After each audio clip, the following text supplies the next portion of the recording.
We will make the different blocks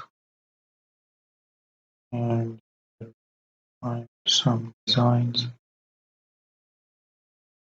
Let's keep on generating these blocks here until we get a specific designs there.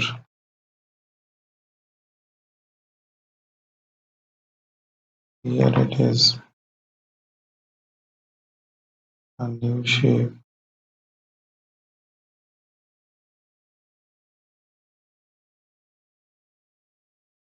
So let's make a design.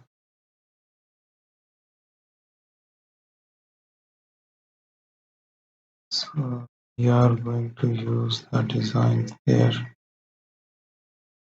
Thank you for watching.